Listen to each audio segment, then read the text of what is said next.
The death of a king always attracts attention, but that of William III, Prince of Orange, and King of England, Scotland, Wales, and Ireland was particularly strange and baffling. It wasn't a dramatic assassination or an act of war, but something so trivial and curious that historians still scratch their heads today. The story of his downfall begins with a horse named Sorrel, a small grain of sand, and a mole, and ends with an autopsy that left more questions than answers. This account shows us how the chain of the smallest coincidences can alter the fate of a kingdom. William was born in November 1650, just 8 days after his father's death, and on the 19th birthday of his mother, Mary Stuart, daughter of King Charles I. His life was marked by politics, family intrigue, and a destiny that seemed predestined for great events. In 1677, he married his maternal cousin, Mary, daughter of the future James II, consolidating alliances and strengthening his position in Europe. William's best-known story involves the Glorious Revolution of 1688, when James II was overthrown and William, with Mary, assumed the throne as co-sovereigns. In 1690, William defeated his uncle at the famous Battle of the Boyne in Ireland, a victory that marked the country's history and consolidated its power. Despite his position and military achievements, William's personal life was marked by tragedy. He and Mary had no children, and when she died of smallpox in the year 1694, William was left to rule alone. His health, already delicate due to chronic asthma, slowly began to deteriorate. However, nothing seemed to foreshadow that an event as seemingly trivial as tripping over a grain of sand could trigger his end. On February 20 or 21, 1702, William was riding through the park at Hampton Court Palace. His horse, Sorrel, an animal that had been confiscated from the Jacobite Sir John Fenwick, tripped on a grain of sand. The fall was awkward. William landed on his right shoulder on level ground, and although the blow seemed minor, it set off a chain of events that would lead to his death just over 2 weeks later. Doctors were able to reset the broken collarbone, and William decided to return immediately to Kensington Palace by carriage on state business, a trip that turned out to be a critical error. The sudden movement caused the bone to shift again,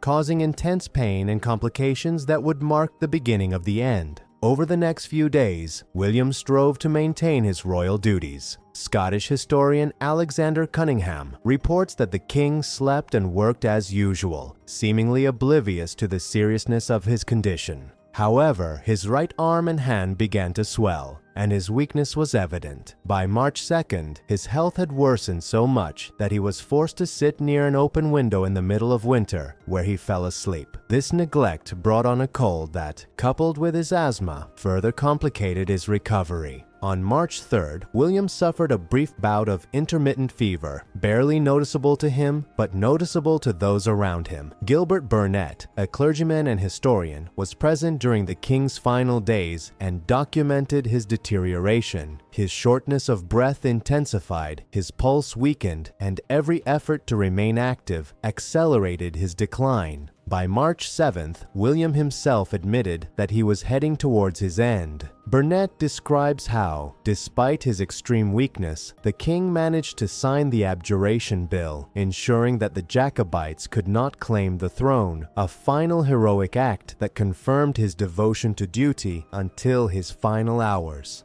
The king died on March 8, 1702, at the age of 51, leaving the throne to his cousin and sister-in-law, Princess Anne. Despite his reputation for being unromantic, William wore a small gold ring from his wife, Mary, with a lock of her hair on a piece of black ribbon around his arm, an intimate and silent gesture. It stayed with him until his last breath, a reminder that even kings carry their personal affections. An autopsy, performed shortly afterward, revealed puzzling details. Doctors observed that her body was emaciated, with noticeable swelling in the legs, arms, and hands, and an abnormally full bladder near the hip. The stomach, pancreas, liver, gallbladder, spleen, and kidneys were in good condition, but the chest revealed serious problems. The lungs adhered to the pleura, inflammation, and partial mortification, with a foamy or purulent fluid that doctors considered the immediate cause of death. Polyps were found in the ventricles of the heart and an accumulation of blood around the broken collarbone. The brain surprisingly was healthy, but the lack of blood in the body was noticeable and puzzling, a phenomenon that even today remains difficult to fully explain. One of the most talked about curiosities was the apparent contribution of a small mole, nicknamed the Knight in Black Velvet, whose presence is mentioned in contemporary chronicles. The idea that such an insignificant animal could be indirectly responsible for the downfall of a king captured the popular imagination. However, historians agree that the real nail in his coffin was the combination of the fall from his horse, the persistent carriage ride, his sniffling by the window, and his general frailty, a succession of minor events that, when combined, prove fatal. Like and share this video with anyone you think needs to know this fact. The testimony of contemporaries such as Gilbert Burnet also emphasizes that William remained clear-minded until the very end. He signed documents, delegated responsibilities, and said goodbye to his most loyal attendants, demonstrating extraordinary composure in the face of impending death. Even in his extreme weakness, the king prepared himself to receive the sacrament, demonstrating steadfast religious devotion and a sense of duty that surpassed his own suffering. William's funeral was low-key, as he had wished, and he was buried in a vault in Westminster Abbey alongside his wife and other members of the Stuart and Tudor families. His death marked an abrupt end for a king who had transformed the line of succession and left an indelible mark on British history. But beyond politics and war, the story of William III is an example of how human frailty can determine even the greatest destinies. The combination of a minor accident, neglect in personal care, and the vulnerability of her body, weakened by asthma and fever, became the cause of her unexpected death. The medical report and autopsy, which included notes on inflammation, fluid in the lungs, and blood accumulation, reveal the delicate state of her physical condition.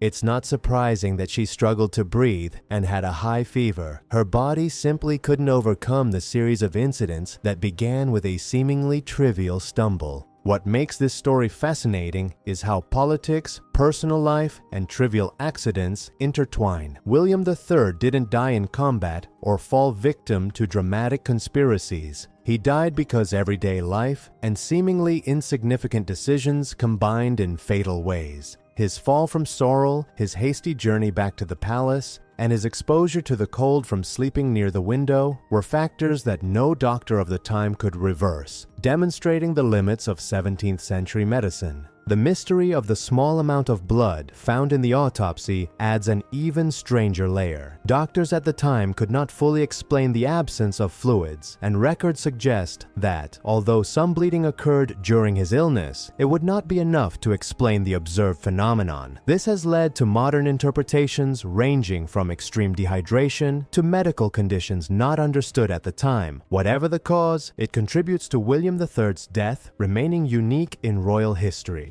The king was defeated by a combination of his delicate health, minor accidents, and fatal coincidences, a reminder of human vulnerability, even for those in the highest positions. The story also reveals the rigor with which royal deaths were documented, and how every detail, from a stumbling horse to the temperature of a room, can have irreversible consequences. William III's narrative shows us that history is not always the product of grand events or conspiracies, but that sometimes it is the smallest incidents that determine the most unexpected twists and turns. Thanks for joining us this far. Subscribe and tap the bell so you don't miss our next videos.